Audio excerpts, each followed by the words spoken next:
Assalamu alaikum wa rahmatullahi wa barakatuh mes chers frères et sœurs. Aujourd'hui, Inch'Allah, nous allons continuer de parler des buts sublimes qui se trouvent dans la sourate Al-Fatiha. La dernière fois, nous avions vu les versets 84 à 89 de la sourate Al-Mu'minun et nous avions dit que ces versets constituent une preuve qui atteste l'unicité de sa divinité et qui montre qu'on ne doit adorer nul autre que lui et qu'il n'y a pas d'autre créateur et d'autre seigneur en dehors de lui. De même, mes chers frères et sœurs en islam, l'assistance réunit deux principes, la confiance en Allah Azzawajal et le fait de compter sur lui.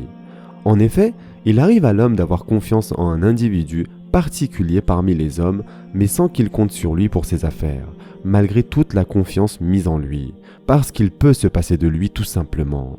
D'un autre côté, il peut compter sur lui, bien qu'il n'ait pas confiance en lui, parce qu'il a besoin de lui et ne trouve pas celui qui pourrait le remplacer. Ainsi, il a besoin de s'appuyer sur cette personne, bien qu'il n'ait pas confiance en elle. Or, le tawakkul, c'est-à-dire le fait de s'en remettre en toute confiance, comporte deux éléments de signification, la confiance et l'appui, et il constitue la réalité même du verset 5 de la sourate Al-Baqarah. C'est toi seul que nous adorons et c'est toi seul dont nous implorons secours. Il faut savoir que ces deux principes, à savoir le tawakkul et l'adoration, ont été invoqués dans plusieurs passages du Coran où ils sont souvent réunis ensemble, notamment dans les versets dans lesquels Allah Azzawajal dit « Et ma réussite ne dépend que d'Allah, en lui je place ma confiance et c'est vers lui que je reviens repentant. » Sourate Hud, verset 88. Ou encore « À Allah appartient l'inconnaissable des cieux et de la terre, et c'est à lui que revient l'ordre tout entier. Adore-le donc et place ta confiance en lui.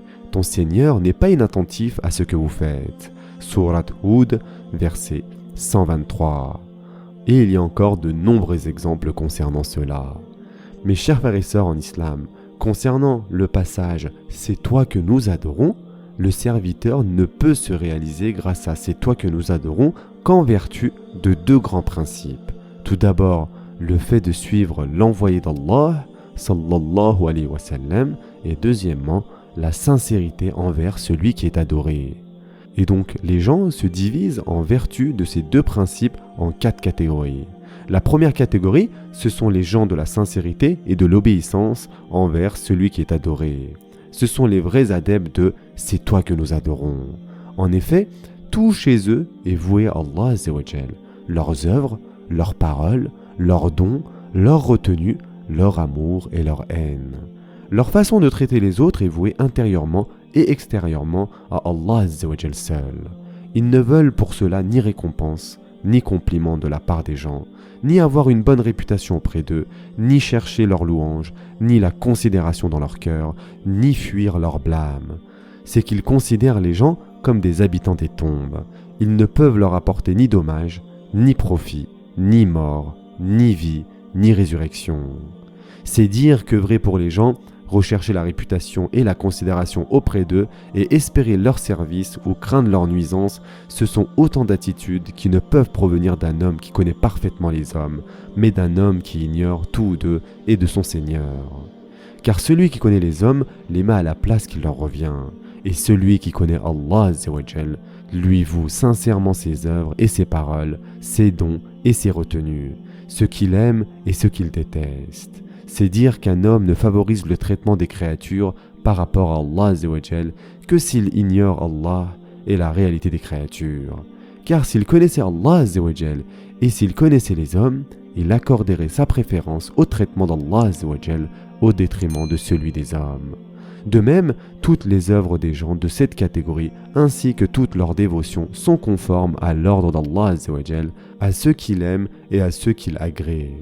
Voilà le seul genre d'œuvre qu'Allah Azzawajal accepte, car il a éprouvé ses serviteurs par la vie et la mort uniquement pour cela. Et en effet, Allah Azzawajal dit dans le Coran « Celui qui a créé la mort et la vie afin de vous éprouver et de savoir qui de vous est le meilleur en œuvre. » Et c'est lui le puissant, le pardonneur. Sourate Al-Mulk, verset 2. Il a fait de tout ce qui se trouve sur la terre un ornement pour les éprouver et voir lequel d'entre eux possède la meilleure œuvre. Et Al-Fudayl ibn Iyad a dit « La meilleure œuvre est celle qui est la plus sincère et la plus juste. On lui a demandé « Comment ?» Il a répondu « Lorsque l'œuvre est sincère sans être juste, elle n'est pas acceptée, et lorsqu'elle est juste sans être sincère, elle n'est pas acceptée non plus. Ceci jusqu'à ce qu'elle devienne sincère et juste à la fois. Or, ce qui est sincère est ce qui est voué à Allah, et ce qui est juste est ce qui est conforme à la sunna. C'est ce qui est indiqué dans les deux versets dans lesquels Allah Azza wa Jal dit « Je suis en fait un être humain comme vous. Il m'a été révélé que votre Dieu est un Dieu unique. Quiconque donc espère rencontrer son Seigneur, qu'il fasse de bonnes actions et qu'il n'associe dans son adoration aucun autre à son Seigneur. » Surat Al-Kahf, verset 110. Mais aussi, qui est meilleur en religion que celui qui soumet à Allah son être, tout en se conformant à la loi révélée et suivant la religion d'Ibrahim, homme de droiture. Et Allah avait pris Ibrahim pour ami privilégié. Surat An-Nisa, verset 125. Ainsi, Allah Azza wa Jal n'agrée en matière d'œuvre que ce qui lui est voué en toute sincérité et qui est conforme à son ordre. Tout le reste est renvoyé à son auteur en miettes et en poussière. Il est rapporté d'ailleurs dans un hadith authentique transmis par Aïcha radiallahu anha que le prophète sallallahu alayhi wa sallam a dit « Toute œuvre dépourvue de conformité ne fait qu'éloigner son auteur d'Allah, car Allah Azza wa Jal est adoré conformément à son ordre et non pas selon les opinions et les passions. » La deuxième catégorie de personnes, c'est la catégorie de celui qui n'a ni sincérité ni conformité.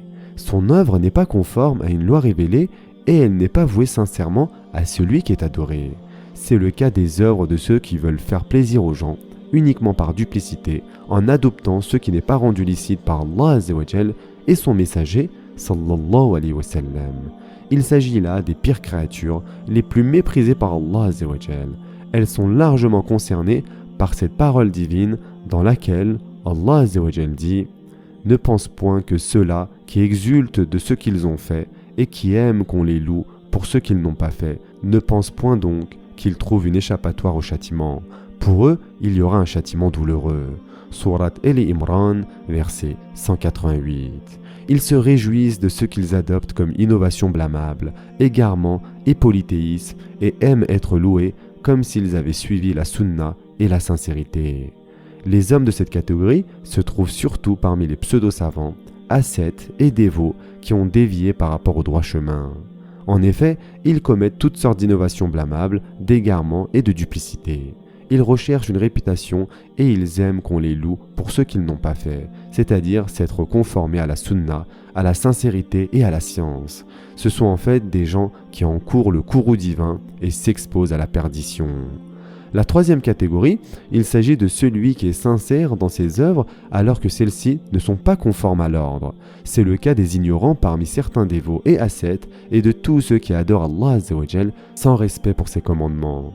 Ils croient que leur dévotion constitue une forme de rapprochement d'Allah Azza wa Jal. C'est le cas par exemple de celui qui croit qu'entendre des sifflements et des battements de mains constitue une forme de rapprochement, que la retraite au cours de laquelle il manque la prière en commun du vendredi l'est aussi, que jeûner le jour et la nuit sans discontinuité l'est aussi, et que jeûner le jour où tout le monde sans exception a rompu le jeûne l'est aussi. La quatrième et dernière catégorie, il s'agit de celui dont les œuvres sont conformes à l'ordre, mais celles-ci ne sont pas vouées sincèrement à Allah subhanahu wa ta'ala. C'est par exemple le cas des actes d'obéissance, de ceux qui font preuve de duplicité, de l'homme qui combat par esprit de corps et pour paraître courageux, de celui qui effectue le pèlerinage pour qu'on dise que c'est un hajj, c'est-à-dire un pèlerin, de celui qui lit le Coran pour qu'on dise que c'est un lecteur. Les œuvres de tous ces gens sont extérieurement des œuvres pies et recommandées, mais en réalité, elles sont vaines puisqu'elles ne sont pas agréées. Et en effet, Allah subhanahu wa ta'ala dit dans le Coran « Il ne leur a été commandé cependant que d'adorer Allah, lui vouant un culte exclusif, d'accomplir la salat et d'acquitter la zakat. Et voilà la religion de droiture. » Surat Al-Bayyina, verset 5. Ce sera tout pour aujourd'hui. En attendant, prenez soin de vous mes chers frères et sœurs et à très prochainement, Inch'Allah.